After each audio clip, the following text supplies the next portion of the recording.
Hi children, today I will tell you one small story. The three cows. Once three cows lived in a green and fresh field near a forest. A white cow, a black cow and a reddish brown cow. The cows were kind to each other.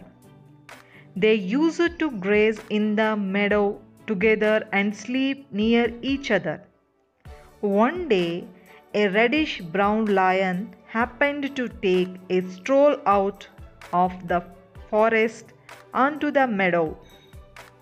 It was hungry and looking for a prey.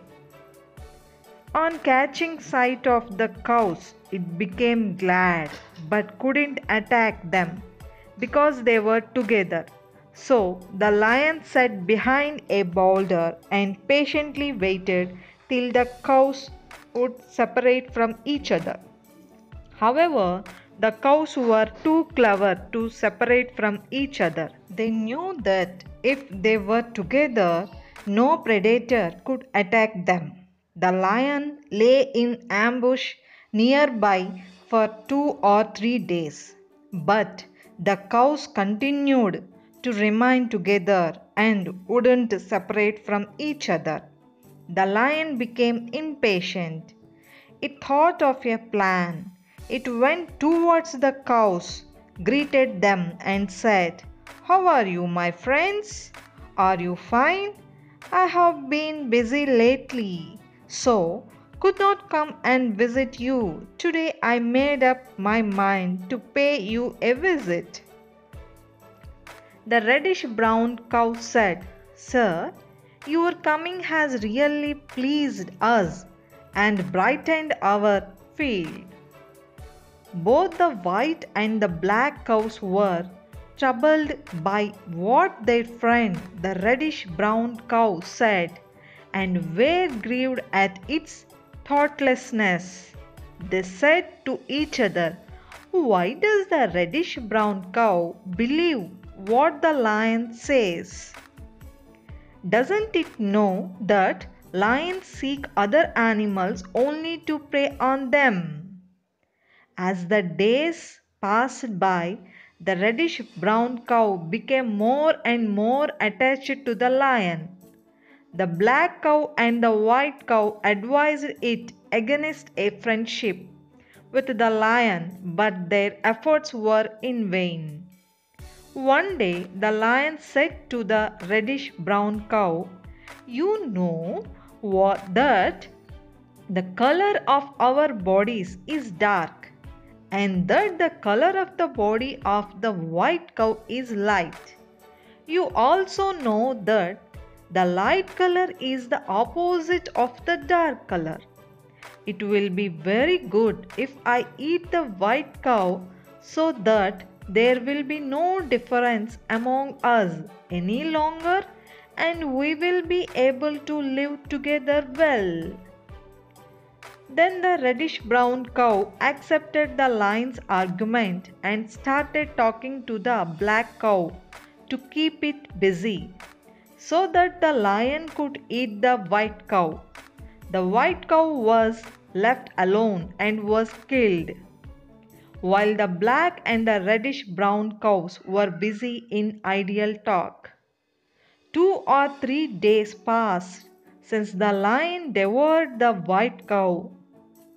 It became hungry again. It called the reddish brown cow. The cow answered, "Yes, sir." The lion said, "The color of my body and the color of your body are both reddish brown. The black does not go with our color. It will be very good if I eat the black cow so that in this forest we all will be of the same color." The reddish brown cow accepted this argument and moved away from the black cow. The lion attacked and devoured the black cow soon. And as for the reddish brown cow, it was so filled with joy that it didn't know what to do. It roamed and grazed and said to itself, "It is only me who has the color of the lion." A few days passed later. The lion was hungry again. It roared and said, "Ho! The reddish brown cow, where are you?"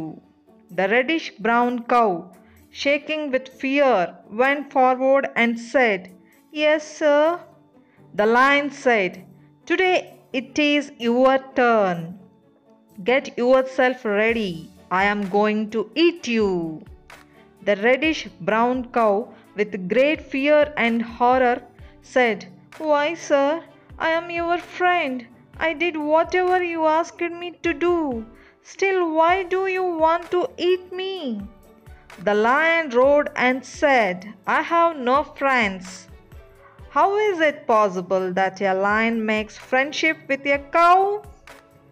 No matter how much the reddish brown cow begged, the lion didn't accept its words.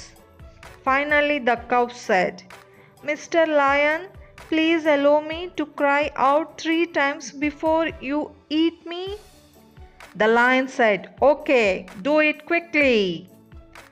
The reddish brown cow cried out, "I was eaten the very day the white cow was eaten. I was eaten the very day the black cow was eaten. I was eaten the very day I made friendship with the lion." The lion devoured the reddish brown cow very quickly.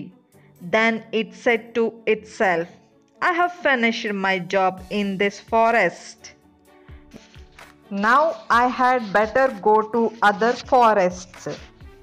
Children, do you know moral of this story? I will tell you. Any group without unity will easily be destroyed. Do you like this story? Like, comment, share, subscribe. Hit the bell icon. Thank you.